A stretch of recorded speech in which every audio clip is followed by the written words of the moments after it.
चलिए स्टूडेंट, तो अब आते हैं क्वेश्चन नंबर 3 में। क्वेश्चन नंबर 3 सबसे पहले मैं आपको ये बता देना चाहता हूँ कि इम्पॉर्टेंट ये नहीं है कि अपन को मोस्ट क्वेश्चन कौन से मिले, इम्पॉर्टेंट ये है कि कॉन्सेप्ट अपना क्लियर होना चाहिए। ठीक है, तो सबसे पहले मैं आपका कॉन्सेप्ट क्लियर करूँगा इस वाले क्वेश्चन से। क्वेश्चन पढ़ लेते हैं। On comparing the ratio A1/A2, B1/B2 and C1/C2 find out whether the following pair of linear equation are consistent और इनकंसिस्टेंट। अपन को रेशियो निकालना है और फिर इसके बाद क्या बताना है कि जो लीनियर इक्वेशन है अपने वो कंसिस्टेंट है या इनकंसिस्टेंट है। तो रेशियो निकालने के लिए सबसे पहले क्या करते हैं, इक्वेशन लिख लेते हैं जो अपन को दिए हुए हैं। ये हो जाएगा इक्वेशन नंबर फर्स्ट। इस इक्वेशन को सबसे पहले अपन क्या करेंगे, एक सिंपल वे में चेंज कर लेंगे। कैसे करेंगे, ये अपॉन में है, इन दोनों का लेंगे अपन रेशियो। क्या आएगा, 3 और 2 का रेशियो 6 आएगा। 6 से पूरे इक्वेशन में मल्टीप्लाई कर देंगे।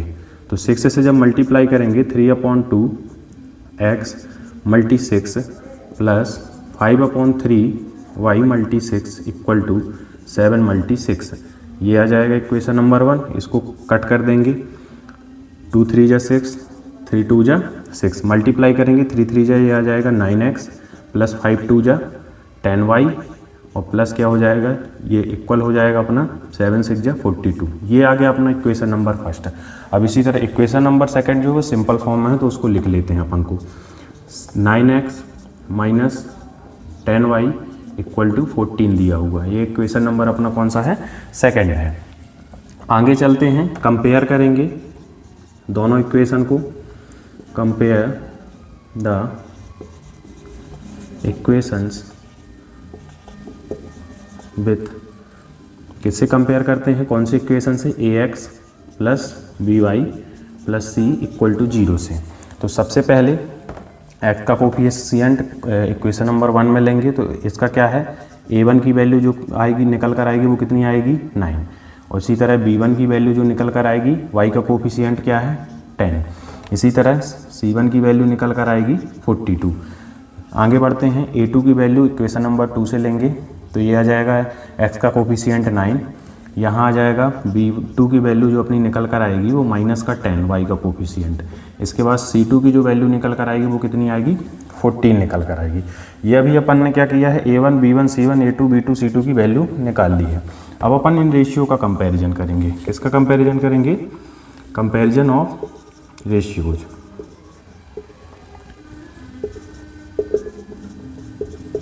कंपैरिजन ऑफ रेशियो करेंगे तो यहाँ पर A1/A2, ध्यान से देखिए, A1/A2 की जो वैल्यू है वो कितनी है, 9/9, जो निकल कर आएगी 1/1, या सीधे अपन इसका रिजल्ट क्या लिखेंगे, 1।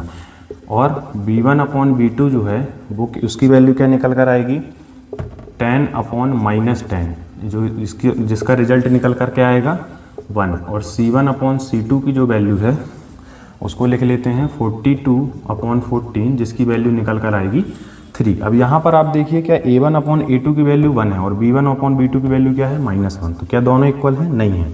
तो अपन क्या लिख देंगे कि A1/A2 is not equal to B1/B2। ये अपना, यदि ये दोनों इक्वल नहीं है तो नेक्स्ट अपन को C1/C2 को नहीं लेना। अब यहाँ पर अपन ने पहले पढ़ चुके हैं रेशियो में कि यदि A1/A2 is not equal to B1/B2 तो लाइन्स आर क्या आएंगी, इंटरसेक्टिंग। तो क्या लिखेंगे, लाइन्स आर इंटरसेक्टिंग। जो इसका ग्राफिकल रिप्रेजेंटेशन आएगा वो इंटरसेक्टिंग लाइन आएगा। अब मैं बता देना चाहता हूँ, मान लीजिए ये एक लाइन ये है, एक लाइन क्या है, ये है, आपस में इंटरसेक्ट कर रही है। जब भी लाइन इंटरसेक्ट करें या तो कोइंसिडेंट हो, एक के ऊपर दूसरी लाइन हो, तो हमेशा कैसी होती हैं, कंसिस्टेंट होती हैं। और यदि पैरेलल लाइन लेते हैं अपन तो पैरेलल लाइन में हमेशा क्या आएगा, इनकंसिस्टेंट आएगा। तो यहाँ पर लाइन क्या आ रही है, इंटरसेक्टिंग। लाइन यदि इंटरसेक्टिंग आ रही हैं तो लीनियर इक्वेशन जो होगा वो अपना कैसा आएगा, इनकंसिस्टेंट। तो अपन क्या लिखेंगे, therefore pair of linear equation are, intersecting line आएंगी तो कंसिस्टेंट आएगा। कंसिस्टेंट। ये क्वेश्चन नंबर 3 अपना कंप्लीट होता है। आगे नेक्स्ट क्वेश्चन करते हैं। स्टूडेंट एक और क्वेश्चन लेकर आया हूँ मैं आपके सामने। अच्छा क्वेश्चन है, इसके आने के चांसेस ज़्यादा हैं। पहले रीड कर लेते हैं क्वेश्चन।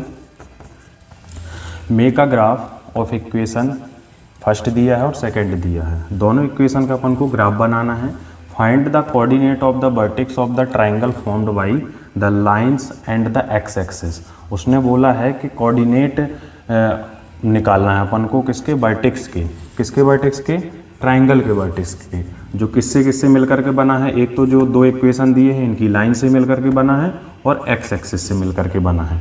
और इसके बाद अपन को क्या करना है, शेड द ट्राइंगुलर रीजन, मतलब जो ट्राइंगल बनेगा उसको अपन को शेड भी करना है। तो सबसे पहले अपन को क्या करना है, सबसे पहले इक्वेशन लिख लेते हैं। x minus y plus 1 equal to 0, ये अपना फर्स्ट इक्वेशन है। सेकेंड इक्वेशन क्या है अपना, 3x plus 2y minus 12 equal to 0, ये सेकेंड इक्वेशन है। सबसे पहले अपन x और y की जो टेबल है वो बना लेते हैं किससे, इक्वेशन फर्स्ट से। From equation first, equation first से टेबल बनाएंगे। तो सबसे पहले इक्वेशन क्या था अपना, x minus y plus 1 equal to 0। इसको अपन किस फॉर्म में लिख लेंगे, या तो अपन x की वैल्यू के फॉर्म में लिख लेंगे या y की। तो x की वैल्यू के फॉर्म में जब लिखेंगे तो x इक्वल टू क्या आ जाएगा, ये माइनस का y इस तरफ जाएगा तो किसका हो जाएगा, प्लस का, और ये किसका हो जाएगा, 1 माइनस का। ठीक है, तो ये अपना इक्वेशन निकल कर आया। अब अपन टेबल बना लेते हैं। एक टेबल में वैल्यू पुट करना है और कुछ नहीं करना। यहाँ x, यहाँ y, इस तरफ y है तो y में वैल्यू पुट करेंगे। यदि मैंने y की वैल्यू क्या ली, 3 ली, यदि y की वैल्यू मैं 3 लूँगा तो x की वैल्यू क्या आएगी, यहाँ पर 3 में से 1 जाएगा 2। यदि मैं y की वैल्यू 4 ले रहा हूँ, क्या ले रहा हूँ, 4 ले रहा हूँ, तो यहाँ पर x की वैल्यू क्या आएगी, 4 में से 1 जाएगा 3 आ जाएगी। ठीक है, ये अपनी टेबल बन के कंप्लीट है।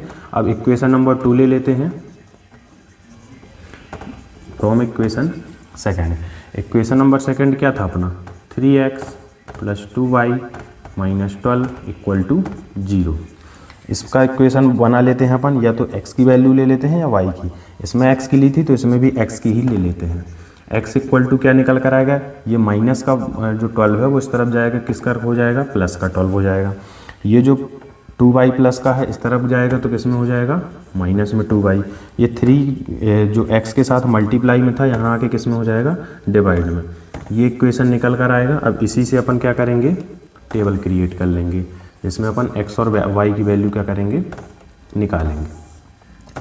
यहाँ x रखेंगे, यहाँ y रखेंगे। अब यहाँ पर देखो इक्वल किस तरफ y है, तो y की ऐसी वैल्यू पुट करना है कि 3 से डिवाइड करें, 12 से माइनस होने को वो 3 से डिवाइड हो जाए। यदि हम y की वैल्यू 0 लेते हैं तो ये पूरा 0, 3 से इसको डिवाइड कर सकते हैं। तो y की वैल्यू अपन क्या ले रहे हैं, पहली बार 0 ले रहे हैं। तो 0 लेने पर x की वैल्यू कितनी आ रही है, 4 आ रही है। यदि हम y की वैल्यू 2 ले लेते हैं, यहाँ पर क्या ले लेते हैं, 2, तो 4 इससे माइनस होगा, 8 आएगा, नहीं होगा। 3 ले लेते हैं, 3 लेने पे क्या होगा, 3 2 जा 6, 12 से 6 माइनस हो जाएगा तो 6/3, तो इसकी वैल्यू क्या निकल कर आएगी अपनी, 2। ये अपना x और y की वैल्यू निकल कर आई है इक्वेशन फर्स्ट से और इक्वेशन सेकेंड से। अब इसका ग्राफिकल रिप्रेजेंटेशन करना है अपन को। तो सबसे पहले अपन क्या करेंगे, एक ग्राफ बना लेते हैं। एक ग्राफ बनाएंगे, ये अपना x एक्सिस हो जाएगा, ये अपना y एक्सिस हो जाएगा। ये ओरिजिन पॉइंट है 0, यहाँ x की वैल्यू पुट कर लेते हैं 1 2 3 4 5 6 7। इसी तरह यहाँ y की वैल्यू पुट कर लेते हैं 1 2 3 4 5 और यहाँ पर ये 6। यहाँ पर देखिए माइनस की भी वैल्यू है क्या अपने पास, माइनस की वैल्यू नहीं, लेकिन फिर भी अपन एक बार क्या कर लेते हैं, वैल्यू पुट कर लेते हैं कुछ वैल्यू। -1 -2 -3 -4, ये -5। यहाँ आते हैं -1 -2 -3 -4, ये -5। अब इक्वेशन फर्स्ट से सबसे पहले लीनियर ग्राफ बना लेते हैं। यदि x की वैल्यू 2 है तो y की वैल्यू क्या आ रही है, 3। x की वैल्यू 2 और y की वैल्यू 3, तो अपना जो पॉइंट निकल कर आएगा वो कहाँ पर आएगा, ये यहाँ पर है 2 और 3। इसके बाद यदि x की वैल्यू 3 तो y की 4, x की वैल्यू 3 और y की क्या निकल कर आ रही है 4, तो यहाँ पर दूसरा पॉइंट अपना कहाँ पर आएगा, यहाँ पर। यह आएगा अपना क्या, इस पॉइंट को यहाँ लिख लेते हैं, ये हो जाएगा 2 और 3, ये हो जाएगा 3 और 4, ठीक है। इसका अब इसके बाद क्या करते हैं, इसका एक ग्राफ बना, अभी रहने देते हैं, इक्वेशन नंबर सेकंड से ले लेते हैं। x की वैल्यू यदि 4 है तो y की वैल्यू क्या रही है 0, मतलब y की वैल्यू 0 और x की वैल्यू 4, तो एक पॉइंट अपना कहाँ निकल कर आएगा, ये 4 और 0। अब दूसरा क्या है, यदि x की वैल्यू 2 है तो y की वैल्यू क्या आ रही है 3, x की वैल्यू 2 है तो y की वैल्यू कहाँ क्या आ रही है 3, यहीं पर निकल कर आ रही है, यहाँ पर इसी पॉइंट पे दोनों लीनियर ग्राफ को क्या करेंगे, आगे बढ़ा देते हैं। इस तरह कुछ अपना ये इक्वेशन फर्स्ट की लाइन बनेगी और इक्वेशन सेकेंड की लाइन ये इस तरह बनेगी, दोनों पॉइंट्स को मिला करके, ठीक है। अब यहाँ पर आप देख सकते हैं कि यहाँ पर उसने क्या बोला था कि एक ट्रायंगल फॉर्म होगा, किसको किसको मिला करके, एक्स एक्सिस को और लाइंस को मिला करके। तो यहाँ पर देखिए एक्स एक्सिस को और लाइंस को मिला करके एक ट्रायंगल बन रहा है, क्या बन रहा है, ट्रायंगल। तो एक पॉइंट ट्रायंगल का कहाँ आ रहा, इधर आ रहा, एक वर्टेक्स कहाँ आ रहा, इधर, और एक इधर। तो तीनों के नाम ले लेते हैं, लिख लेते हैं। इसको ए मान लेते हैं, इस वर्टेक्स को बी मान लेते हैं और इस वर्टेक्स को क्या मान लेते हैं, सी। अब इनके अपन को कोऑर्डिनेट्स लिखना है तो कोऑर्डिनेट्स लिख लेंगे।